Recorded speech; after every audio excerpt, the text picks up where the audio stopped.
Do you ever look at other families at the park or on social media and wonder how on earth they get their children to eat roasted broccoli without a meltdown? Or go to bed without a 45-minute curtain call, and it makes you feel like you are missing some secret instruction manual that everyone else got at the hospital?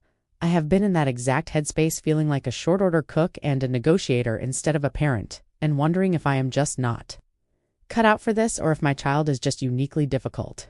The truth is that there is no perfect parent, and those Instagram families have meltdowns too, but there are specific, evidence-based habits that parents who raise generally healthy, happy eaters and sleepers tend to share. It is not about being strict, and it is definitely not about being perfect. It is about a specific framework called authoritative parenting, which sounds scary but actually just means having high warmth and high standards at the same time. Today, we are going to break down the 5 secret habits of these parents, and exactly how you can implement them today without turning your life upside down. Because you deserve to enjoy parenting, not just survive it. Before we dive right in, consider subscribing to this channel if you like this type of content.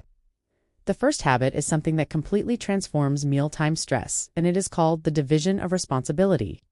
This is the golden rule of feeding therapy and nutrition, but so many of us get it wrong because we want to control the outcome. Here is the breakdown of the habit. The parent is responsible for the what, the when, and the where of feeding, meaning you decide what is on the menu, what time the meal happens, and that it happens at the table. The child, and this is the scary part, is responsible for the how much and the whether, meaning they decide how much to eat or whether to eat at all. I know this sounds terrifying because you worry they will starve, but parents who master this habit raise children who listen to their own hunger cues and are less likely to overeat or become picky later in life. When you stop saying just 3 more bites or you have to eat your chicken to get dessert, you instantly lower the stress at the table.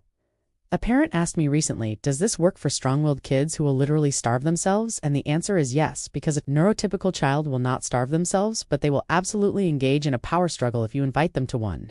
By taking the pressure off, you remove the battle and eventually their biology takes over and they eat. The second habit is what I call the sleep anchor, and it is something most parents overlook because we focus so much on bedtime. Parents who raise good sleepers focus just as much on wake time. They keep a consistent wake-up time every single morning within about a 30-minute window, even on weekends. I know that sounds painful because we all want to sleep in on Saturday, but letting a child sleep in 2 hours late creates social jet lag, which pushes their body clock forward and makes them not tired at bedtime that night. This leads to the battles and the curtain calls and the water requests because they genuinely are not tired yet. By anchoring the morning, you protect the night. This consistency regulates their circadian rhythm, which controls not just sleep, but also appetite and mood regulation. The third habit is prioritizing family meals, but not in the way you think, because I know we are all busy and sometimes dinner is chaos. Research consistently shows that children who eat with their families have better diets, higher self-esteem, and lower rates of obesity. But here is the insight that many parents say, I never knew that about. It does not have to be dinner, and it does not have to be every night. If you work late, dinner might not work, so maybe your family meal is breakfast. Maybe it is a weekend brunch.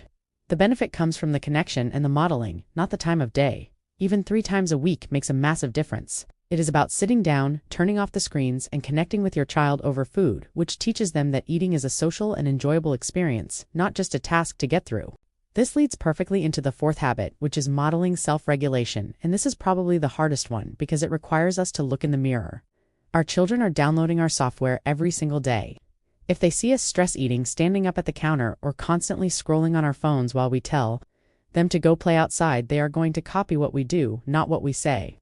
Parents who raise healthy kids make an effort to model the relationship with food and screens that they want their children to have. This means sitting down to eat your own vegetables and saying, wow, this asparagus is really crunchy, instead of saying you have to eat your vegetables because they are healthy. It means putting your own phone in a basket during family time. It is not about being perfect. It is about showing them that you value your body and your time enough to treat them well.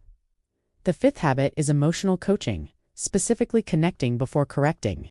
When a child is having a tantrum or refusing to brush their teeth, our instinct is to jump to logic and say we have to brush our teeth so they do not fall out or stop crying. It is just a broken cracker. But a child's brain cannot process logic when they are in an emotional storm. Healthy habits are built on a foundation of emotional safety. These parents get down on the child's level and say, I can see you are really frustrated that the cracker broke. That is really hard. Once the child feels heard, their nervous system calms down, and then they are open to the solution. This builds emotional intelligence, which is linked to better physical health outcomes long term, because they learn to manage stress without turning to food or acting out.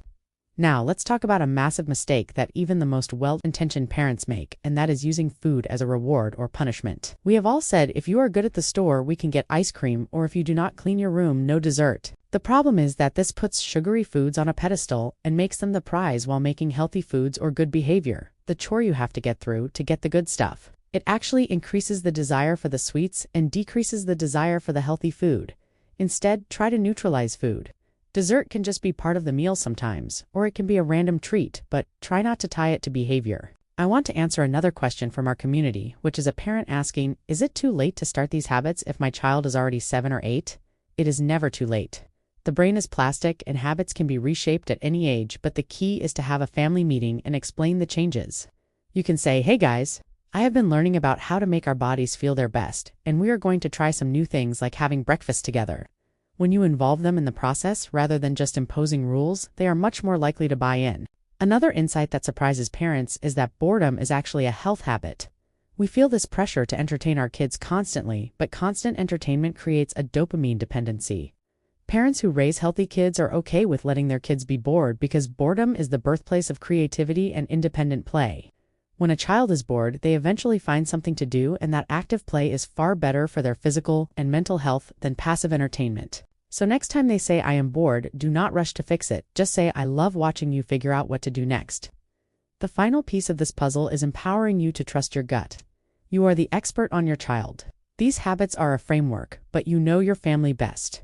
If one of these feels impossible right now, that is okay. Pick one to start with. Maybe just focus on the sleep anchor for 2 weeks and see what happens. Parenting is a marathon, not a sprint, and small, consistent changes compound over time into massive results. You are doing the hard work of breaking generational cycles and building a foundation of health for your children, and that is something to be incredibly proud of. If you found this helpful, please share it with a fellow parent who is in the trenches with you and subscribe to this channel so you don't miss the next video.